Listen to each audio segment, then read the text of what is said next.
হ্যাঁ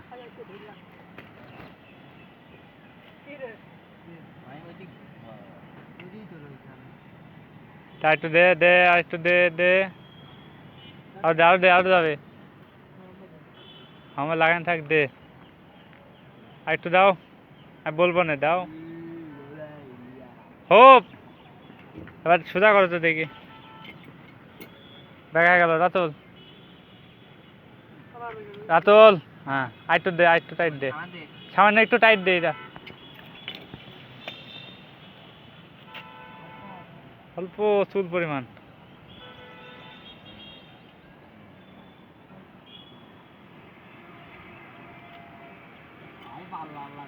হ্যাঁ ঠিক আছে ওকে হ্যাঁ ঠিক আছে কি গো তোমার কপালে পানি বলছো হাতে